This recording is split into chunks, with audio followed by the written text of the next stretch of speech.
I'm excited to introduce our next speaker, a valued partner of Games for Change, Nandini Chatterjee Singh.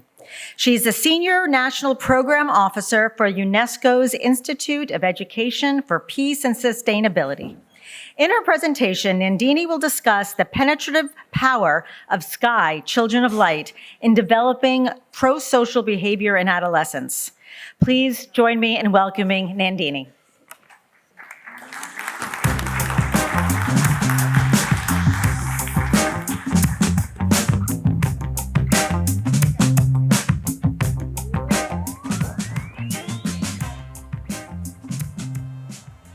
Given that I got a 10-minute slot, I changed around the abstract a little bit and want to talk to you a little more about what the Institute does, okay?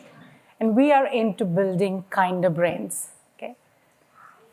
When most young children win the Make-A-Wish contest, they either ask for a trip to Disneyland or a visit to NASA or something as grand as that. But 13-year-old Abraham, who was born with a rare blood disorder, which required a bone marrow transplant, actually asked for and wished for that prize money to feed the homeless in his neighborhood. That was one of the 5 million stories of kindness that we collected last year, which are showcased on our website. And that brings me to the UNESCO Mahatma Gandhi Institute of Education for Peace and Sustainable Development, UNESCO MGIEP. And we are in the business of building kinder brains. So why should we be kind? Okay. If you look at the structure of the human brain and the way it's been wired, you actually find that there is a lot of cortex, brain tissue, that is devoted to being social, emotional, and kind. In comparison, there is very little tissue devoted to learning to read. But what we've also come to know is that kindness enables us to make friends, to resolve conflicts, create safe spaces, and most importantly, ensure human well-being. At a time and at a conference where we've been talking so much about loneliness and well-being, it's well worth to think that it might just be good enough to be kind, and that will help well-being. But most importantly, kindness is fundamental to being human. It goes across races, across countries. And so maybe it's worthwhile to think that, does it help if we can just train ourselves to be kind? But whoever thought that you could train to be kind, okay? And that's some of the interesting findings that have come out from neuroscience research in the last 20 years that show that the brain can be wired and rewired to be kind. So we are born to be kind, but that kindness is not nurtured. Unfortunately, we end up nurturing our kids to be more competitive, okay? But even if we are able to nurture, or in cases where there isn't enough kindness, by building competencies, we can actually encourage children to be kind. And what might these competencies be? They belong to various social and emotional skills, which at MGIEP, we put under the framework called the EMC square framework, where we focus on building empathy, mindfulness, compassion, and critical inquiry, okay? And these are some of the skills which lead to kind behaviors too. And so where do games come into this entire picture? What digital games do is they're great playgrounds and places where you can build emotion, kindness, mindfulness. They're great places for storytelling, empathy, and compassion too. But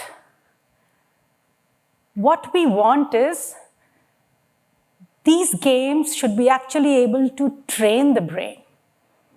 So can we assume that by playing these games, it's enough to build these competencies? We want to make sure that that learning sticks.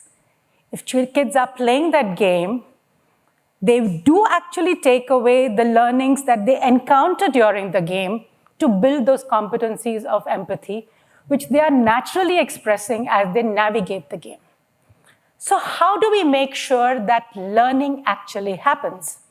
And I know we talk a lot about educational games, but this is where we try and do things a little differently.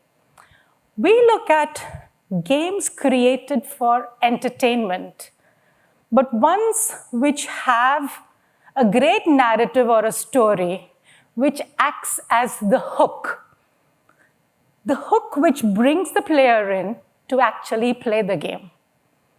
On that game, we intertwine and create a course. And so we call these game-based courses. By picking pause points as you navigate the game, we bring the learner to a platform, which is our learning platform, where we introduce them to the ideas that they have just gone through, that they have navigated as they played the game. That allows us to guide them, allows children to be exposed to multimodal learning, allows dialogue, but most importantly, makes learning explicit and deliberate.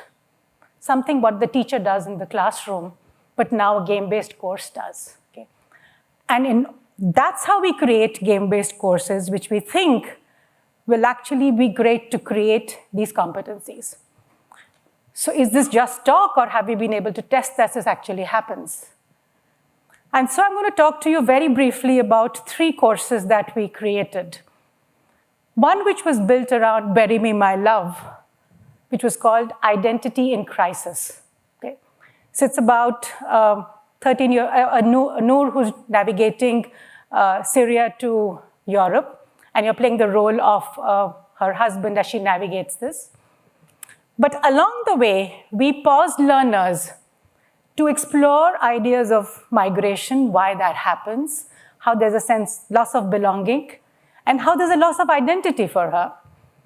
And in turn, how the player needs to be empathetic, mindful, compassionate to be able to navigate this. And through that, you make players understand the refugee crisis and migration that is happening across the world, and examine their own attitudes towards such refugees who might be sitting in their own surroundings. And that's where being UNESCO kind of comes into play, because these are important stories that UNESCO is bringing to fore and seeking to build global citizenship. And so during the pandemic, we ran a research study with children in UAE and in India. About 300 kids, about 150 each, participated in this study, and they actually took the game-based course. We conducted pre- and post-assessments to see whether there was actually any learning. Okay? And we did see significant learning in both awareness of migration and refugees, as well as respect towards other cultures. And interestingly, an increase in compassion from others only in females. And so a possible explanation was that the protagonist is a female herself, and whether there was a greater resonance with her, and that as a consequence led to an increase in compassion. You will also notice that the error bars are quite wide in each of the increases that we see, even despite the significance. So there's a lot of variation in all this learning, which also brings to fore that even when we use game-based courses, there are individual differences that come up, which makes it more important that we conduct these studies even more rigorously. But it opened up for the first time a window where you can actually have games in the classroom facilitated by a teacher to bring in and discuss ideas about civic understanding as well as social and emotional learning. Another course that we created was around GRIE, of loss and love. And that actually got a lot of traction during the pandemic when people grieved as they lost loved ones. And you'll be amazed at the age group of the kids and even adults who took this course. Most recently, we've designed Becoming Us, which is based on Sky. Okay? It's a course we've just created. Okay? And if there's anybody in the audience who has school students who would like to participate, to be part of this research, I'd be only too happy to discuss that. And that actually talks about trust and how important it is in building societies. Okay? How do people learn to cooperate, and how this actually runs through the animal kingdom too. But it's fundamental to the building of our societies. And in an age where there is so much mistrust, this probably needs to come back into the conversation. So all of these are hosted on our platform, which is framerspace.com. It's GDPR compliant, it's free, all the courses are free. At the end of the course, every learner gets a certificate from UNESCO, and we are now beginning to use the learning at the back end to also build in some AI into the platform. So feel free to sample and explore the platform for other courses too. So that's where I'd like to end and leave you with one message. In a world where you can be anything, please be kind. Thank you.